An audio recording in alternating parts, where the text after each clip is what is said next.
Welcome to Learning English, a daily 30-minute program from the Voice of America. I'm Brian Lynn. And I'm Katie Weaver. This program is aimed at English learners. So we speak slowly and we use words and phrases especially written for people learning English. Coming up, Andrew Smith presents Ask a Teacher. We also have Words and Their Stories from Anna Mateo. And we close the show with an American story. But first, during his more than 60-year acting career, James Earl Jones's voice became a star of its own. Jones died this week at the age of 93.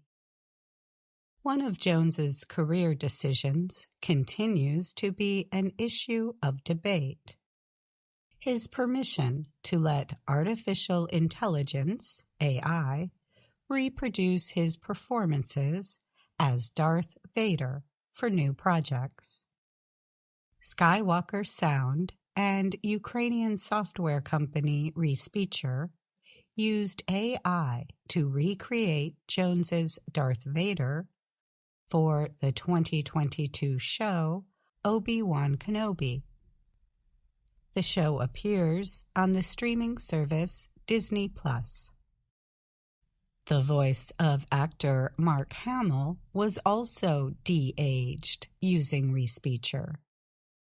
Hamill played Luke Skywalker in the first Star Wars movie. His AI-manufactured voice was used in the series television show The Mandalorian. Disney Plus launched the show in 2019. Voice actors say they fear AI could reduce the number of jobs because the technology can reproduce one performance into many. The concern led American unionized video game performers to go on strike in July. For some observers, Jones's decision to permit AI to reproduce his voice raises questions about voice acting as an art. But the decision could also help develop AI agreements that fairly pay actors for AI-based performances. Zeke Alton is a voice actor and member of SAG-AFTRA's Interactive Media Agreement Negotiating Committee. He said it is amazing that Jones was involved in the process of reproducing his voice. If the game companies, the movie companies, gave the consent, compensation transparency to every actor that they gave James Earl Jones, we wouldn't be on strike, Alton said. It proves that they can do it. They just don't want to, for people that they feel don't have the leverage to bargain for themselves. Hollywood's video game performers called for a strike after more than 18 months of negotiations over a new interactive media agreement with industry leaders. The negotiators could not reach an agreement on artificial intelligence protections. Members of the union have said they are not opposed to AI. They say they are worried, however, that technology could replace them. Concerns over such use of AI were among the reasons that film and television workers went on strike last year. The work stoppages went on for 4 months. Neither Skywalker Sound nor Respeecher answered a request for comment from Associated Press reporters. But a sound editor with Skywalker Sound spoke to Vanity Fair magazine about the issue. The worker reported that Jones approved the use of old recordings to keep Darth Vader alive.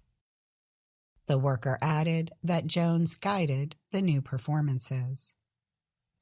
Jones's contract could set an example of properly bargaining with an actor over their likeness, said Sarah El-Maleh. She is chair of SAG-AFTRA's Interactive Negotiating Committee. El-Maleh, a voice actor, said there is a chance for these tools to be used in meaningful, smart, artistic decisions.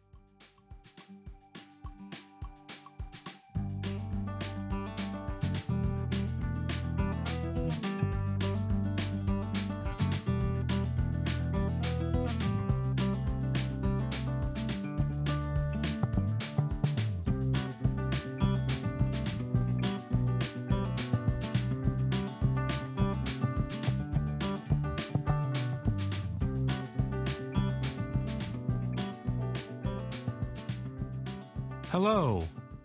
This week on Ask a Teacher, we answer a question from Renata in Brazil about the usage of the words perhaps and maybe.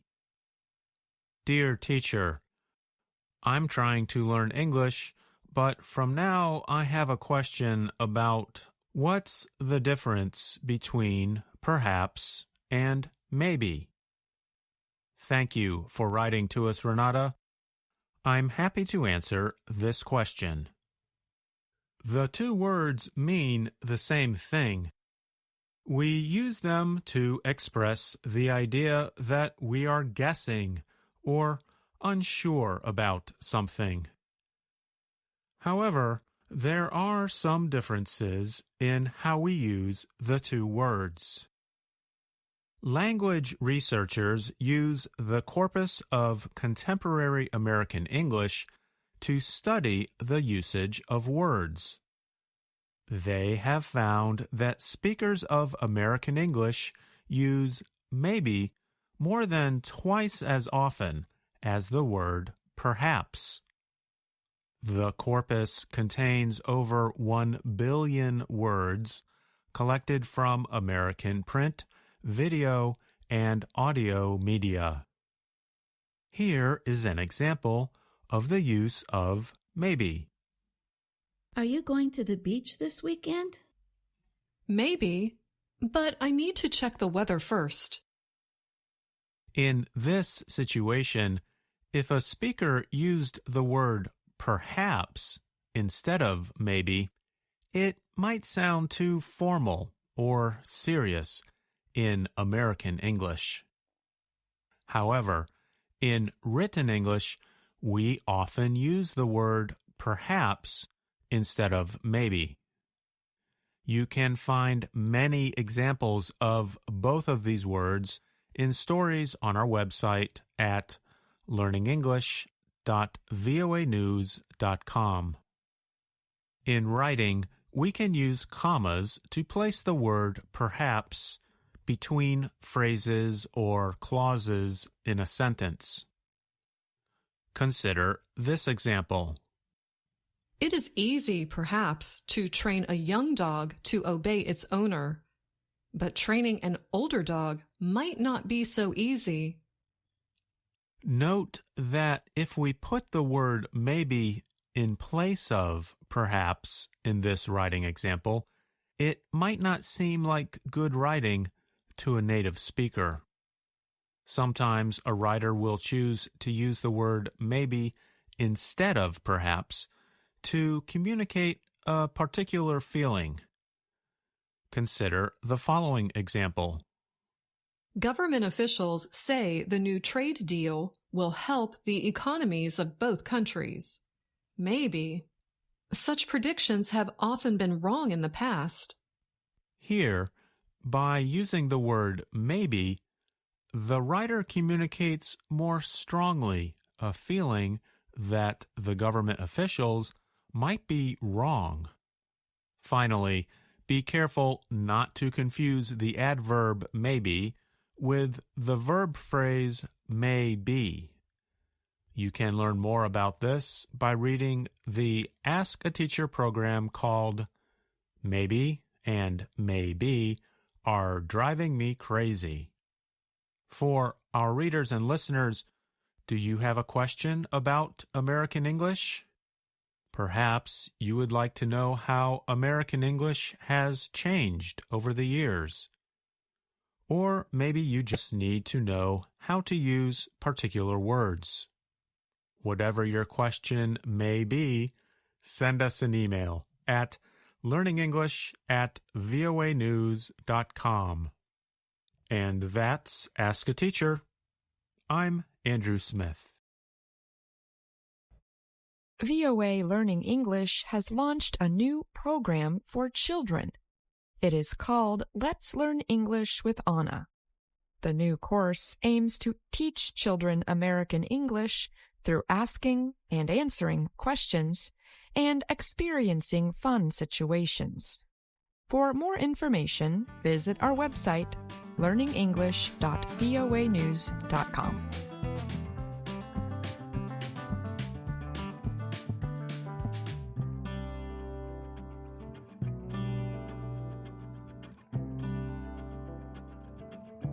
And now, words and their stories from VOA Learning English. In life, there are times when we lose our way, both literally and figuratively. We might get lost walking in the woods or sailing at sea. Those are examples of being literally lost. We could also lose our way while on our career path. That is an example of being figuratively lost. If you are physically lost and do not have a compass, you could use the stars in the night sky to know which way to go, especially the North Star. Experts at NASA, America's space agency, say this about the North Star.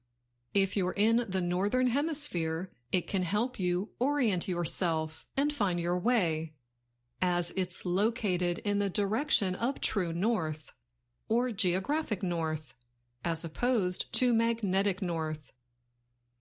They add that the North Star is not the brightest star in the sky, but it is usually easy to see, even from cities. The North Star can also help if you get lost figuratively. As the world changes around you and grows more complex, you can look to your North Star to help guide you.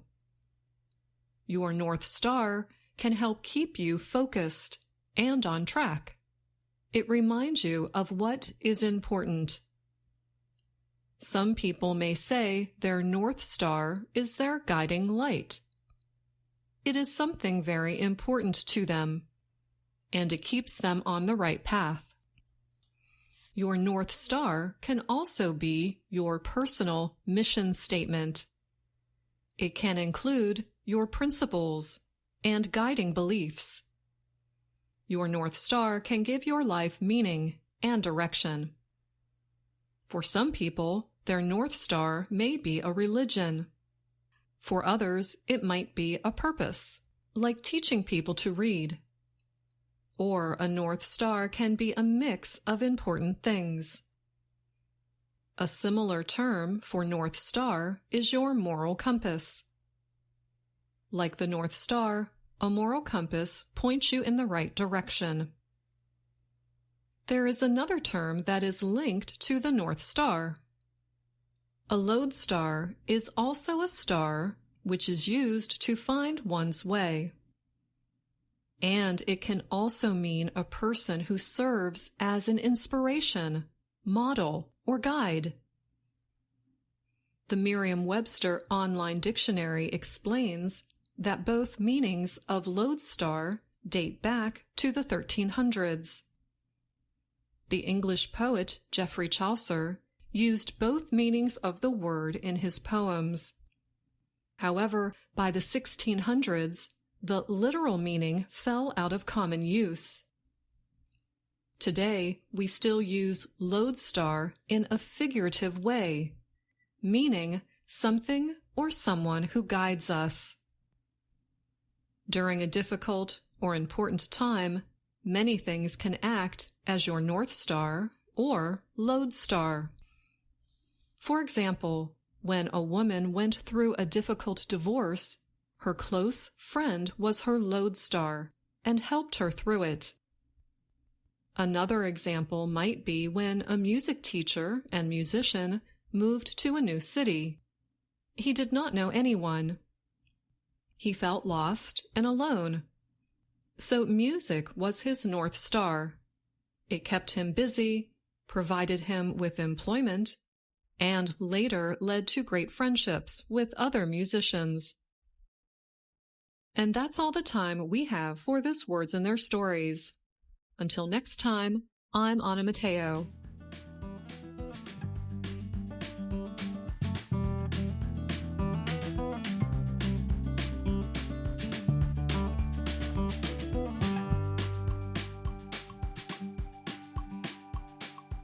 You just heard Anna Mateo present this week's Words and Their Stories. Now she is here to chat about her report. Good to see you, Anna. Hi, Katie. Thanks for inviting me back. I'm going to try to use North Star in a sentence. You go for it. Okay. The podcast is our North Star in learning American English. Wow, that's a big claim, Katie. Too much? How about the podcast is a North Star in learning American English? I think all of us at VOA Learning English hope to be a North Star for people learning English. In other words, we hope they can count on us for informative and entertaining content that helps them learn English. Thanks for coming on the show, Anna, and for another great Words and Their Stories. Goodbye. Thanks, Katie.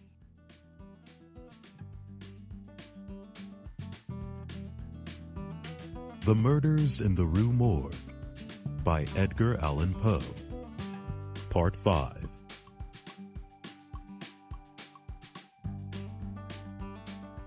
I was stunned.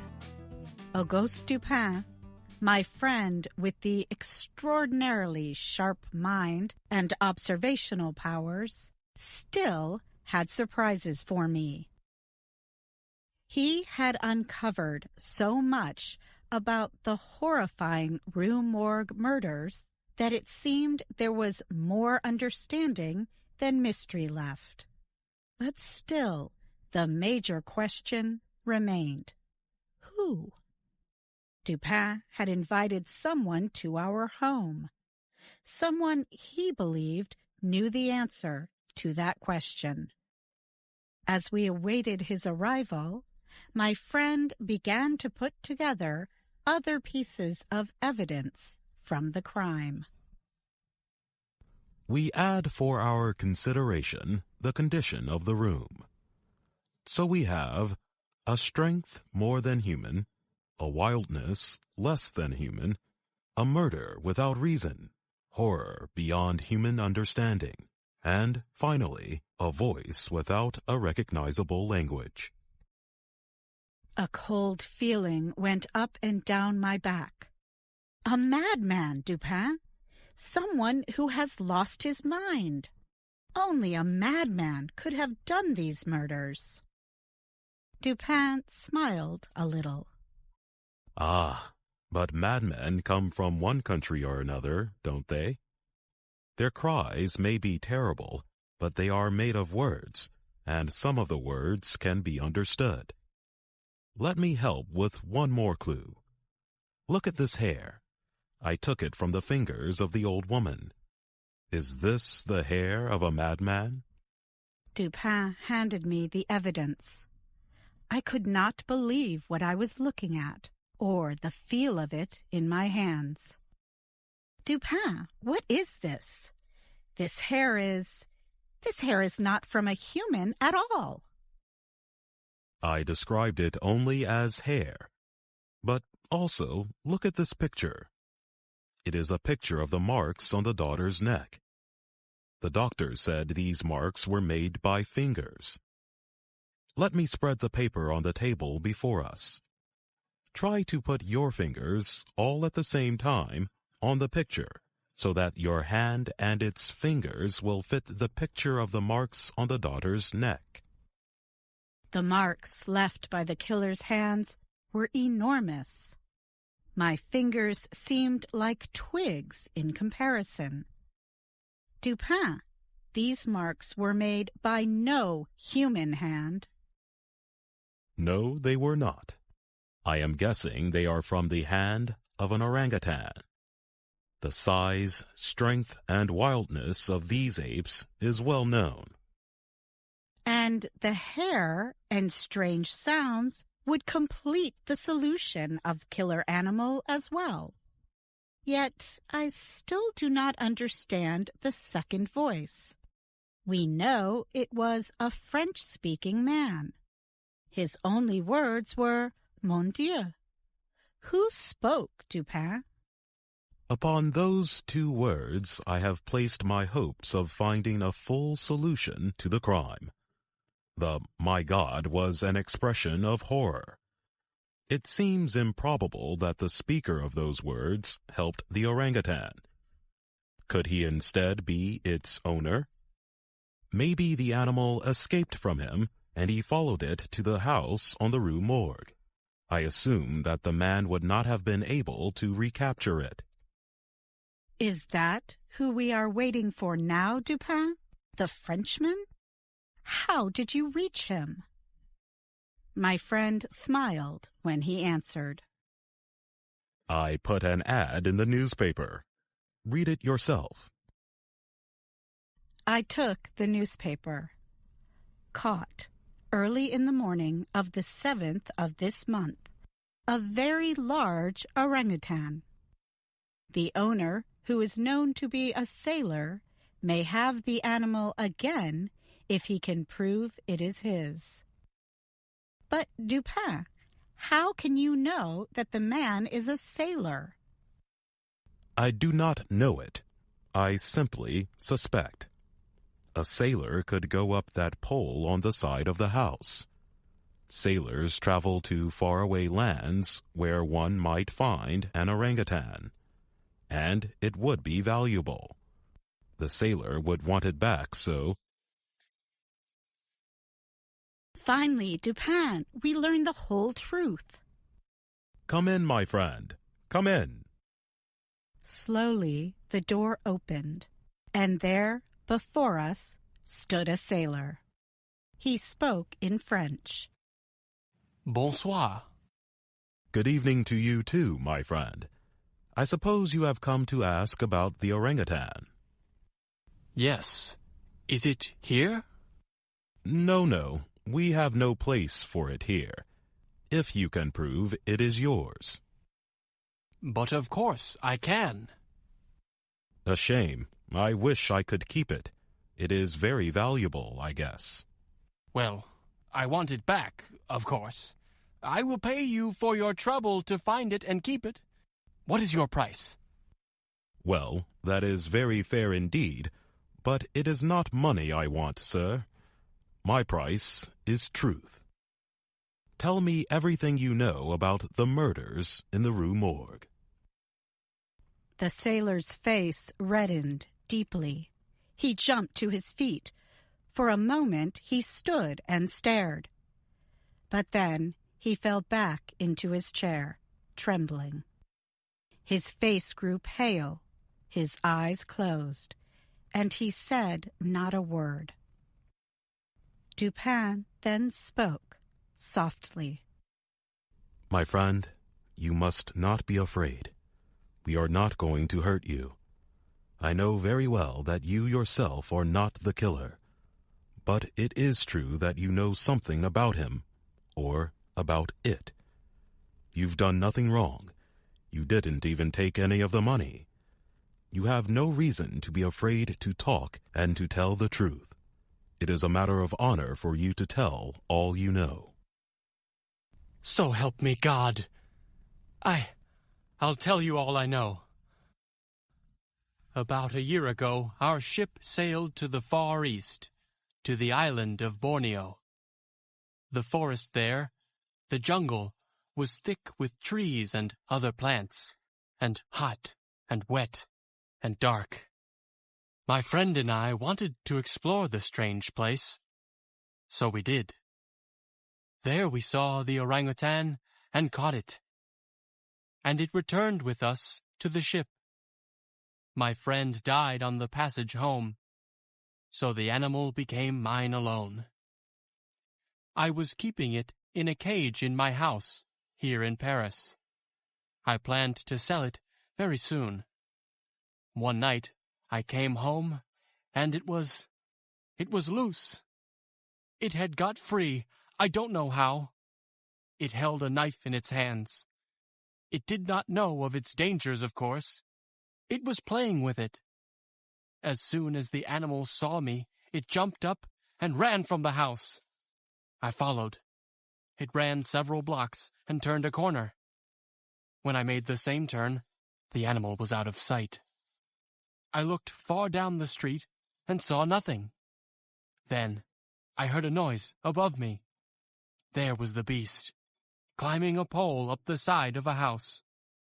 It was maybe 2 meters up. I also went up the pole.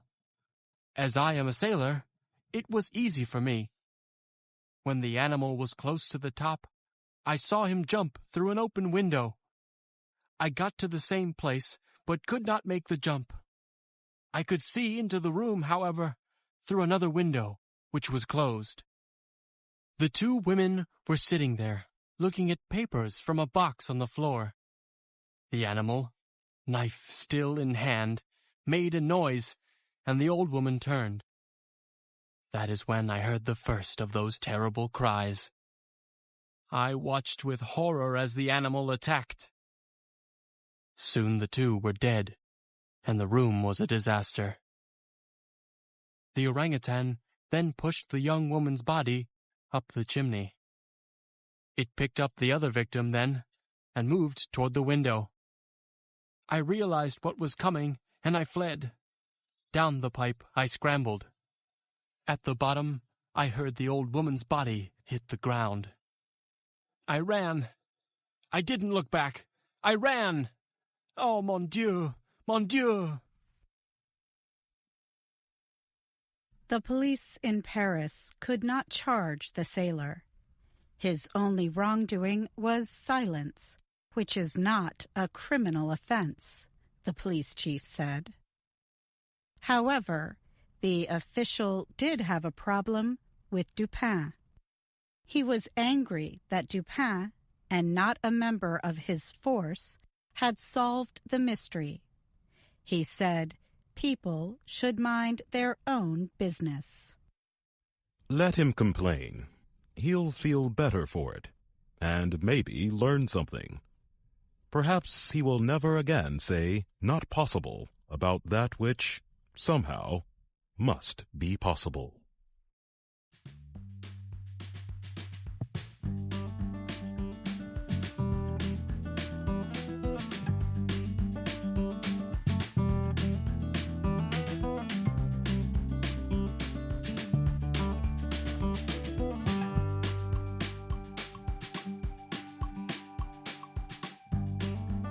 That's all the time we have for today's show, but join us again tomorrow for another VOA Learning English program.